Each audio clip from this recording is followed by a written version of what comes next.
Hello again, Struck. Today I'm bringing you another build video for Dark Alliance, the Dungeons & Dragons aRPG Wooter.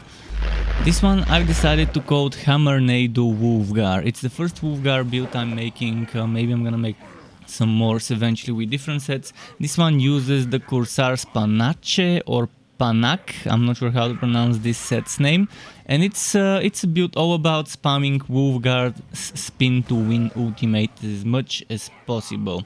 Thanks to that set, we can keep the ultimate up between 95 and 100% of the time during a boss fight, because every critical hit on an elite or a boss would have extra increased 50% increased chance of dropping HP, stamina and ultimate fragments. Combining this build with a little bit of cold damage or lightning damage for extra condition and extra condition penetration for crowd control would be amazing if you can get those on your hammer.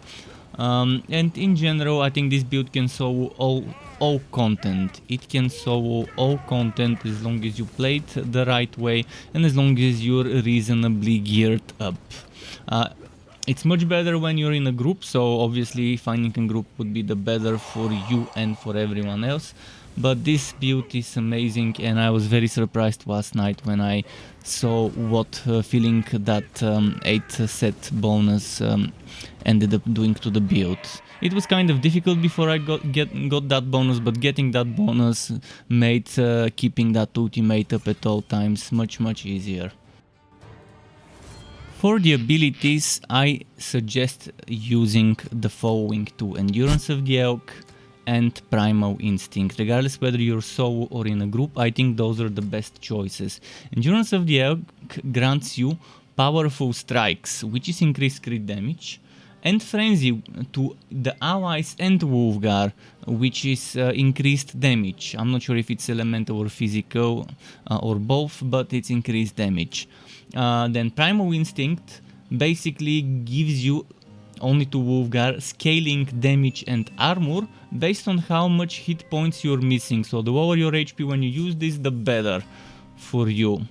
Those are the two abilities. I recommend using them, sticking to those ones. For consumables, I would recommend going with a health potion, a potion of heroism, and maybe elixir of concentration with elemental resistance elixir. If you think you don't need the concentration, then you can try and stack elixir of elemental and elixir of resistance, so you can have the physical and the elemental resistance when needed, if you don't think you need that extra cooldown reduction. I'm personally running that way. You might wanna switch things up. I definitely don't think stamina is needed on this guy though. Now moving on to the equipment. I would recommend, as I mentioned, using 8 pieces of the Corsair's Panache or Panache set. And the stats I would recommend are: on the pelt, you would want, keep in mind my stats, my items are terrible. You can see I've only got 2 tier 5 items and 2 legendary items. One of them is actually tier 4 legendary, the other one tier 5 legendary, and the stats are terrible, yet I can still do so ascended content even with this gear, with my max level. So the stats recommended for the pelt: you want crit chance, you want strength, you want charisma, and you want ultimate charge bonus. The charisma increases the ultimate recharge rate. If you think you don't need as much, you can replace it with things like constitution. Alternative good rolls to look for if you can't get the preferred ones are intelligence, constitution, and max HP. Intelligence increases the elemental damage, so it's pretty nice. Con and max HP, pretty self-explanatory. I said about con. Next, for the Warhammer, you would want ideally 2 times flat damage, meaning you see how this is 88 cold damage and how this is 172.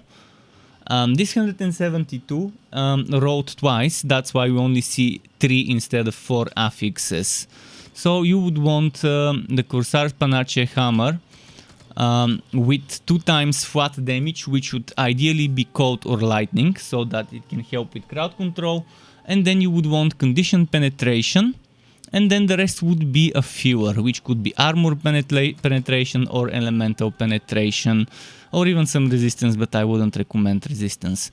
Now for the helmet, you would want 2 times crit damage, 1 time crit chance. And the rest is a fewer. I don't think you can get 2 times crit chance, but crit damage can definitely roll twice, as it did for me. So yeah, if you get lucky, you would have something like this: 20 crit chance, 59 to 60 crit damage, and then a fewer, but on the right item, on a Corsair Set helmet. Next are the bracers. The bracers are something where you can get a decent amount of HP.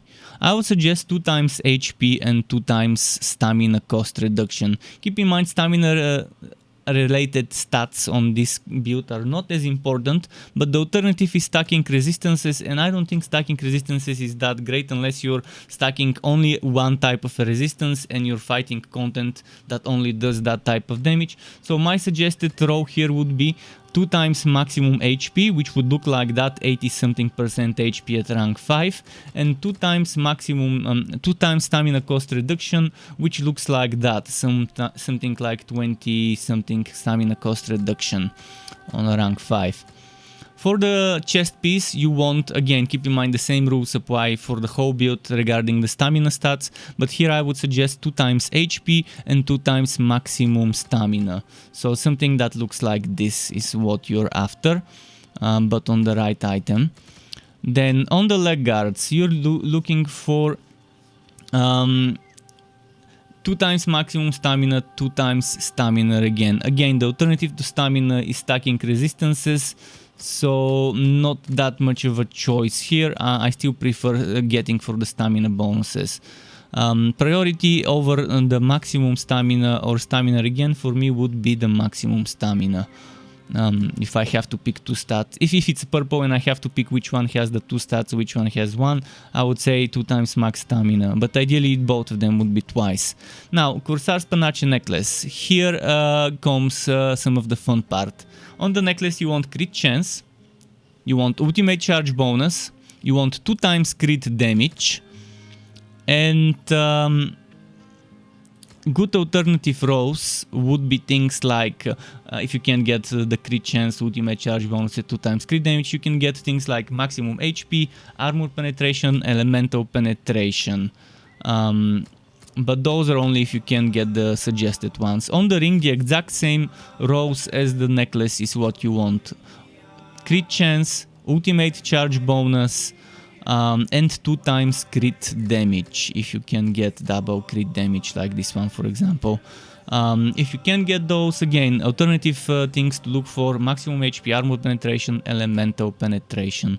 This pretty much sums up the gear. Now for the attribute points, I would suggest putting into strength until you can no longer put into strength, then next moving into getting intelligence until you can no longer put more after 20 points, excluding ones from gear, and then the rest I would suggest putting into charisma if you want extra ultimate recharge, or even constitution if you feel like you need more hit points.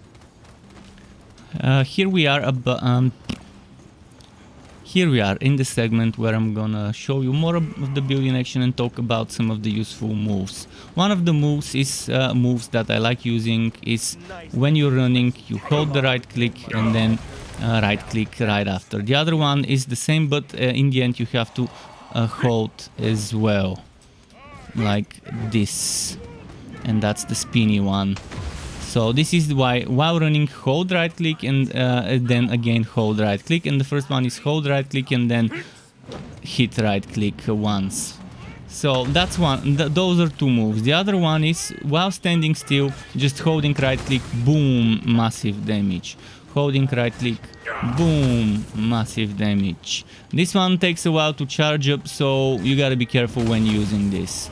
And the other thing that we're using a lot of the time is our ultimate.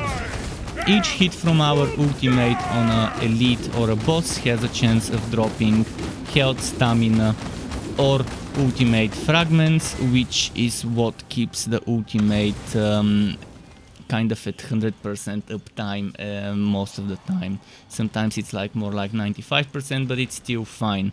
So those are some good moves. Sometimes you might just want to do some basic combos, but that's up to you. As you've probably noticed on boss fights, it's all about dodging and learning the mechanics of the boss, knowing when to use what ability, when to run away, when to stay there. Once you've memorized some of the abilities, you shouldn't have a problem. Even if you can't keep the ultimate at 100% uptime and it's more like 90-95% for you, until you get used to it, you shouldn't have problem as long as you're sufficiently geared to solo any boss the game can throw at you, even things like Ice Wind. So yeah, hopefully you enjoyed this build as much as I do, and tell me what you think about some alternative ways of playing it if you have found any. To get notified when I upload more content for this game or other games like this one, which would be Wooters of all varieties, isometric third-person aRPGs, Wooter shooters and all sorts of Wooters like that, you could subscribe to my channel and hit that bell button to not miss out on my content updates. And optionally, you can even join as a member of the Struck Club on YouTube as a channel member to get access to exclusive perks such as special emotes custom made by me, special badges custom made by me that represents how many months you have been a member for, as well as opt-in of editing tutorials that I can give for Photoshop, Adobe Premiere, as well as shoutouts and things like that.